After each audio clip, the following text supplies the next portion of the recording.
Salut à tous, ici Maxime Richard de la chaîne du Maxime Richard Studio. Et certains d'entre vous l'avaient remarqué sur ma chaîne YouTube, une vidéo du mode aventure de World Baston 3.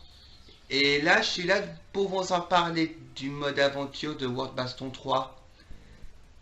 Et qu'est-ce que c'est le mode aventure? Eh ben c'est simple. On n'a qu'à parcourir un niveau en 2D avec des plateformes, des ennemis à bastonner. Le tout en coopération de joueurs. Alors j'ai choisi plusieurs niveaux et je vais vous présenter quelques-uns. Je vais vous présenter 10 et on va commencer par le numéro 1, les villages des Schtroumpfs. Et là vous avez pensé qu'il n'y a pas d'ennemis au village des Schtroumpfs. Hein? Vous aurez dû lire le premier tome des Schtroumpfs qui est les Schtroumpfs noirs. Les Schtroumpfs noirs, ce sont des Schtroumpfs un peu plus proches des zombies. Ils mordent la queue d'un Schtroumpf bleu pour les rendre noirs. Et j'ai pensé que ces Schtroumpfs noirs seront de parfaits ennemis. Ah oui, j'ai aussi ajouté Azrael, le chat de Gargamel, en train de balader sur le village des Schtroumpfs. Je me suis dit que ce sera idéal comme mini-boss. Il suffit juste de forcer à courir après nous et le faire tomber sur une falaise. Je suis pas sadique, hein. On continue. Numéro 2. La forteresse oubliée de la série Kingdom Hearts. Ah, Kingdom Hearts. Une de mes séries préférées. L'une des merveilleuses mélanges entre Final Fantasy et Disney. Bref, la forteresse oubliée sera un monde parfait. On a les décors, on a les ennemis, on a tout. Et en plus, j'aime bien la musique de la forteresse oubliée. Écoutez-le. Alors, il est bien, non? Donc, j'ai décidé de mettre la forteresse oubliée comme niveau du mode aventure. Numéro 3. L'Asvegum du jeu Astérix et Obélix XXL 2. Et là, vous allez demander... C'est quoi ça, l'Asvegum? L'Asvegum, située en plein cœur de Rome, cette ville de luxe et de plaisir sera entièrement consacrée au jeu pour le plus grand bonheur des habitants de la cité. L'Asvegum, c'est des combats de gladiateurs 24 heures sur 24. C'est des esclaves livrés à des fauves affamés 7 jours sur 7. Mais l'Asvegum, c'est surtout un accueil unique. Une ambiance festive tous les jours de la semaine dans un décor de rêve. Vous traverserez la romantique Lutèce comme si vous y étiez. Vous rirez aux éclats devant de joyeux pirates de l'île aux pirates. Et vous passerez une nuit inoubliable au César Palace. L'Asvegum, c'est à Rome et nulle part ailleurs. Ouverture prochainement. Une production Jeux de César. Une ville de jeux? Ils sont fous ces Romains. Voilà, cette vidéo vous a tout expliqué. En plus, j'aime bien Astérix et Obélix XXL2. Il a tout pour plaire. En plus, qui dit jeu Astérix dit Romain. Donc, je vais ajouter quelques Romains comme ennemis. D'ailleurs, dans ce jeu, il y a des Romains très spéciaux. Il y a c'est-à-dire des Romains déguisés en personnages de jeux vidéo. On a des Romains Sonic, des Romains Mario, des Romains Pac-Man, des Romains Rayman, des Romains Ryu. Bref, on peut ajouter plusieurs Romains possibles.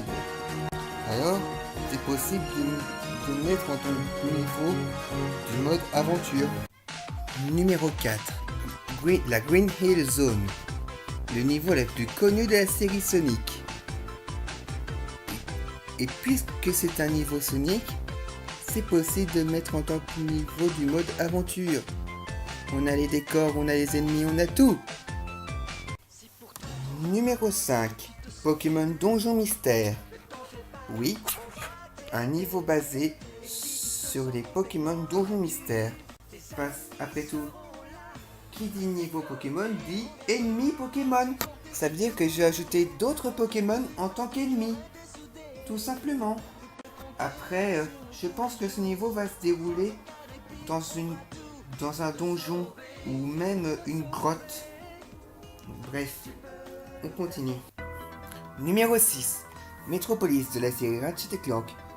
Metropolis est le niveau le plus connu de la série Ratchet & Clank. On a tout ce qu'il faut. On a les décors, on a les ennemis, et le passage en train pourrait être très intéressant. Et je crois bien que j'ai utilisé aussi le parcours d'entraînement du Captain Quark. Numéro 7. L'usine de potions du film Shrek 2. Cette usine est dirigée par Marraine la Bonne Fée pour créer plusieurs potions magiques. Et je pense que ça ferait un niveau assez intéressant.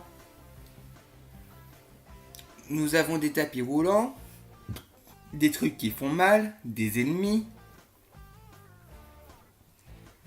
Et on peut même faire des potions explosives.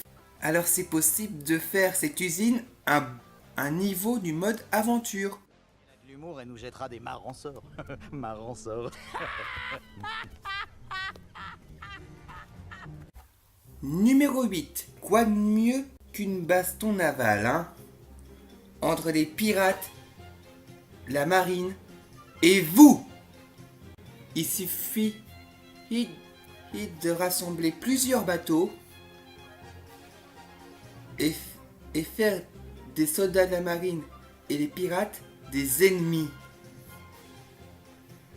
Là, ça peut faire un chouette niveau.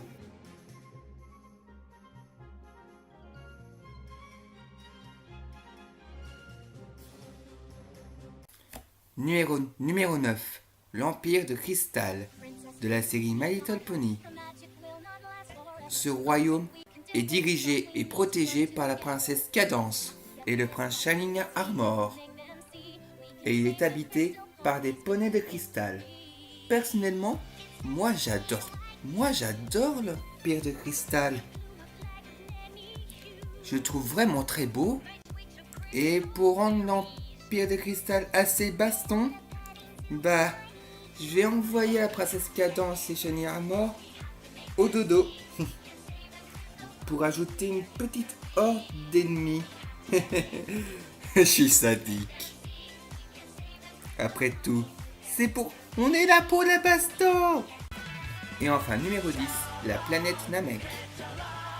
Le niveau le plus symbolique de la série Dragon Ball Z. Ah, la planète Namek, ces paysages magnifiques à perte de vue.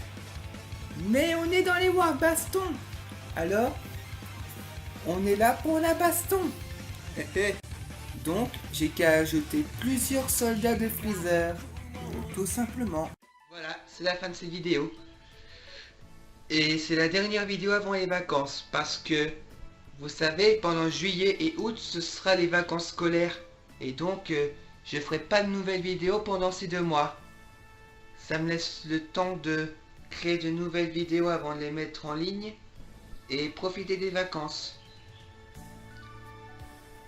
Alors, ne vous inquiétez pas. S'il y aura pas de nouvelles vidéos pendant juillet et août, c'est juste parce que je suis en vacances. Voilà. Parce que les youtubeurs aussi peuvent être en vacances, hein. Allez. Merci d'avoir regardé cette vidéo.